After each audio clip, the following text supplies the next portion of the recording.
मुख्यमंत्री योगी आदित्यनाथ ने सोमवार को गोरखपुर के सिविल लाइंस क्षेत्र में नगरीय सेवा केंद्र और senior citizen day care centre का लोकार्पण किया। इन परियोजनाओं की कुल लागत 14.22 करोड़ रुपए है।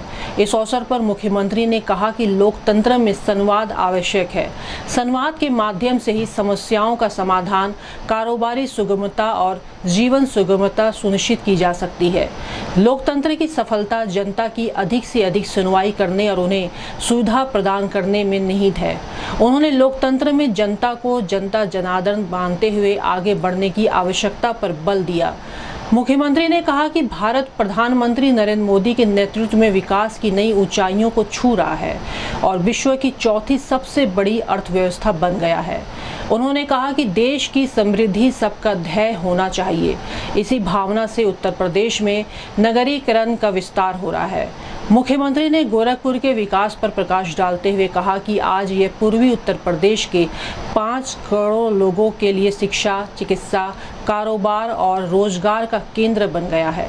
उन्होंने अर्बन फैसिलिटेशन सेंटर और senior citizen day care centre के लिए नगर निगम की प्रशंसा की, क्योंकि इससे लोगों को एक ही स्थान पर नगर निगम की सभी जरूरी सुविधाएं मिलेंगी और बुजुर्गों को स्वास्थ्य, अध्ययन और मनोरंजन की सुविधाएं मिलेंगी।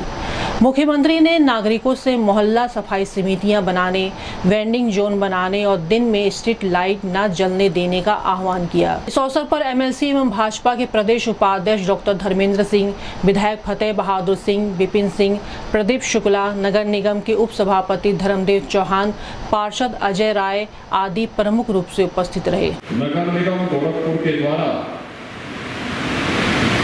आज गोरखपुर महानगर वासियों को 2 महत्वपूर्ण सेवाएं प्रदान करने पर नगर निगम की पूरी टीम को हृदय से धन्यवाद देते हुए महानगर के उन सभी वार्डों को जो इस सुविधा का लाभ लेंगे उन सबको मैं बधाई देता हूं, उन सभी का मैं अभिनंदन करता हूं। लोकतंत्र की पहली शर्त है संवाद की। ईज ऑफ डूइंग बिजनेस की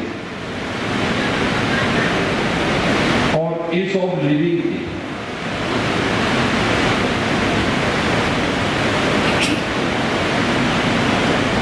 लोकतंत्र की पहली ये शर्त होती है कि जनता की सुविधाओं को हम जितना सरल कर सकें, कॉमन मैन की जितनी सुनवाई हो सके, हमें उसे फैसिलिटेट करना होगा। थोड़ा सा प्रयास अगर हम करेंगे तो जन सुनवाई के माध्यम से इसको और सुदृढ़ किया जा सकता है। और आज अर्बन फैसिलिटेशन सेंटर यानी नगरीय सुविधा केंद्र नगर निगम से संबंधित जितनी भी सेवाएं हैं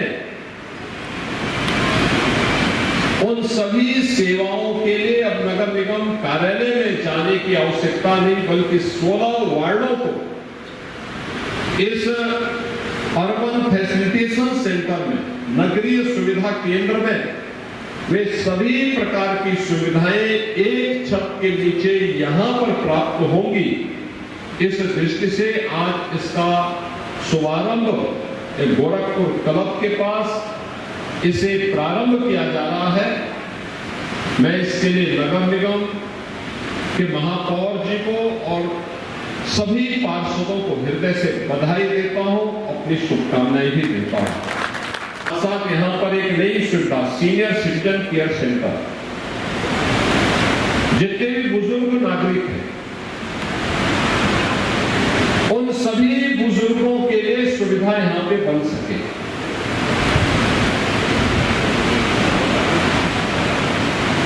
वे लोग यहां पे आकर के दिन भर बैठ सकते हैं, उनके लिए कैंटीन की व्यवस्था भी रहेगी, सुबह योगासन की व्यवस्था रहेगी, अखबार पढ़ने के लिए व्यवस्था रहेगी, लाइब्रेरी में धार्मिक पुस्तकों को और अन्य रचनात्मक पुस्तकों को पढ़ने की सुविधा रहेगी। सीनियर सिटीजन्स के लिए भी एक सुविधा आज यहाँ पर सीनियर सिटीजन केयर सेंटर के रूप में नगर निगम के द्वारा शुभारंभ किया जा रहा है।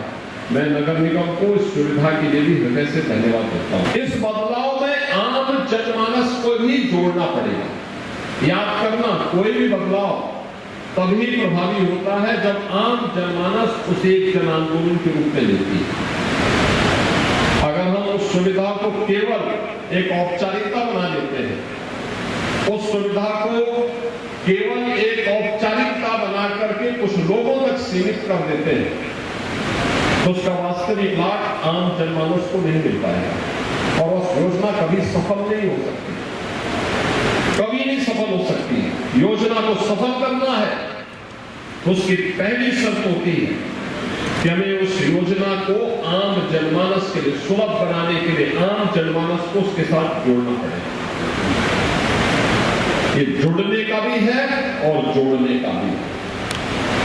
ये दोनों का एक केंद्र बिंदु इससे बनेगा और इससे मुझे लगता है पार्षदों के लिए भी बैठने की व्यवस्था भी है, कॉन्फ्रेंस रूम भी है, सीनियर सिटीजन्स के लिए अलग से व्यवस्था दे दी गई है, उनके लिए योगिक क्लासेस भी चलेंगी, लाइब्रेरी की व्यवस्था भी रहेगी और अन्य महत्वपूर्ण विषयों पर चर्चा के लिए उन्हें अन्य किसी प्रकार की इंडोर गेम्स के साथ भी जोड़ना चाहते हैं, उस प्रकार की सुविधा का भी केंद्र यहां पर बनाने का प्रयास हुआ।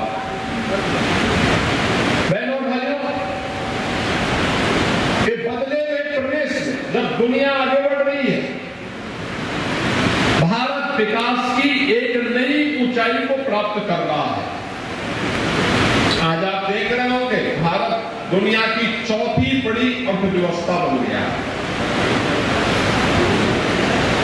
यानी यह देश जब अपनी आजादी के 75 वर्ष बना रहा था,